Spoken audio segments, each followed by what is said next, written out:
Should children be allowed to act like grown-ups, even if it puts them in jeopardy? Case in point, Jordan Romero. 2 weeks ago, he became the youngest climber ever to conquer the world's highest mountain. But is that title worth risking death? Before you decide, watch his personal video. It's the untold story of what this 13-year-old endured.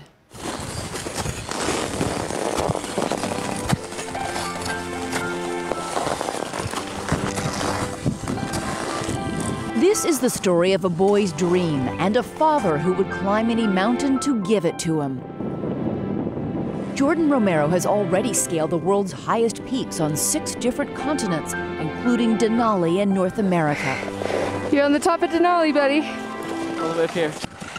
If you have never experienced the climber's euphoria of reaching the summit, just listen. Oh my God!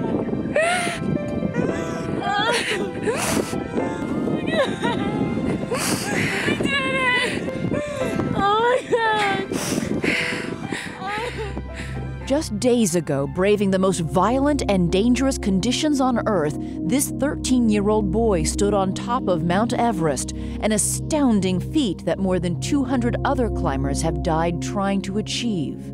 I've been there 6 times, and I have yet to be there once when someone or other hasn't died on the mountain.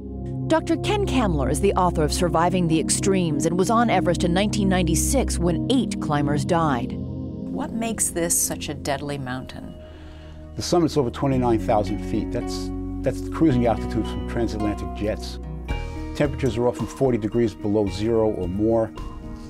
Breathing at sea level requires only 5% of your energy, whereas near the summit of Everest, it requires 70% of your energy. 70 Yeah. just to breathe? Just to breathe. Jordan's climb to the top of the world began in California when in 4th grade, this mural of the world's 7 great peaks caught his eye. I said, Dad, I want to climb the 7 summits. I was 9 years old. I was shocked. My jaw was wide open. I barely knew what the 7 summits were. Most parents might have said no, but not Jordan's father, Paul, an air rescue paramedic. Along with his girlfriend, Karen Lundgren, they trained Jordan to become the youngest American at the time to scale Mount Kilimanjaro at age 10. Then on to the tallest peaks in Australia, Russia, Argentina, and Mount McKinley, also known as Denali, all before he turned 12. They call themselves Team Jordan, vigorously training for each climb. 8 weeks ago, this team of 3 stood at the base of Mount Everest. Did you think, holy cow, I'm gonna climb that? The summit literally looks so close.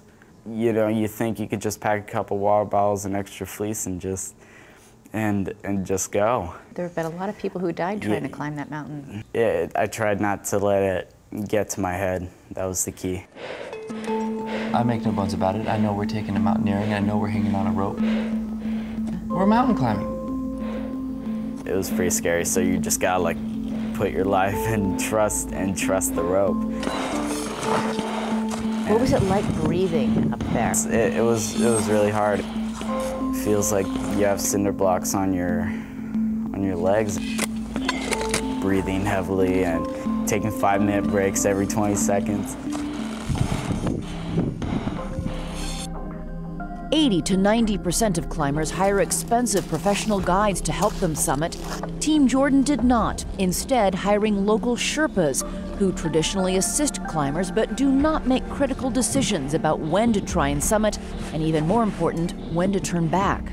These guys know the weather, they know the route, they know the mountain extremely well. I know my team, I know my son. We're not rookies.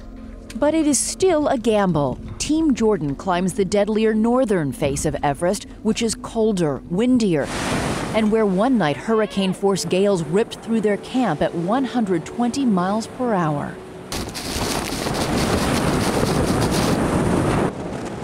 We had wind pounding on us. Other tents were literally being blown off the mountain and going 100 feet up in the air, just twirling.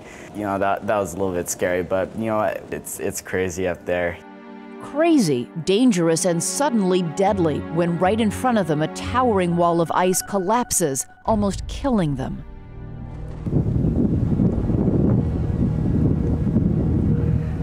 Jordan and his father are dragged down the mountain and briefly buried. Are you okay? You okay? Just 80 feet away, a Hungarian climber is killed, buried under a sheet of ice. We and Jordan stood right there and watched a man die right next to us. You know, we said hi to that guy right before it all had happened. Just seconds? Just seconds. They survived, but Paul is hurt, his head and legs punctured by the spikes on Jordan's boots. Still, Team Jordan did not waver and continued on, despite growing criticism in the press and among fellow climbers that no father should take his 13-year-old son to the top of Mount Everest. There's been a lot of people who think this was irresponsible for you to take a 13-year-old boy on this mountain. You take two qualified mountaineers right now and you put them on a rope with him and you have them climb a giant mountain and you ask them how old they think he is. I'd never guess he's 13, never guess he's a teenager. He's not old enough to drive, he's not old enough to drink, he's not old enough to vote, but is he old enough to be summiting Mount Everest? I mean, my 7-year-old wants to drive the family car. That doesn't mean I let him. Yeah. I mean, seriously, isn't it a father's duty to sometimes say, this isn't, wait a couple of years? You want to talk about irresponsible parenting, let's talk about the million and some parents that are standing in a fast food restaurant ready to supersize their kid right now for dinner tonight. That's irresponsible parenting. You think that getting your kid a Big Mac for dinner is the same thing as taking a 13-year-old boy to the top of Mount Everest? Well known to promote disease and early death. Documented. Proven.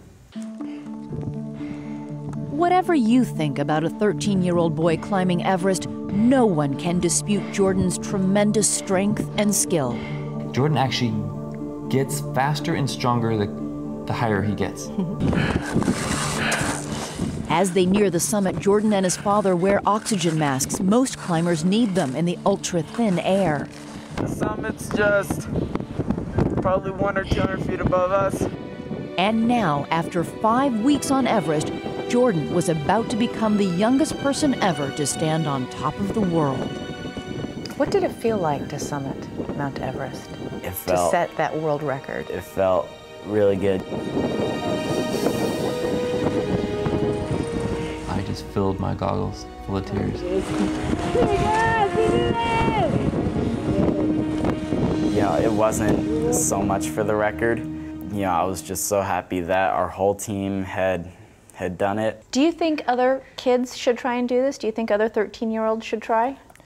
No. Yeah. It's a dangerous and hard mountain. From the roof of the world, a new world record, as 13-year-old Jordan Romero celebrates amid the stark and brutal beauty of Everest and embraces the words of Sir Edmund Hillary, the first man to climb Everest, who said, "It's not the mountain we conquer, but ourselves." I encourage other kids to find their own Everest and really to dream big, live life, do something.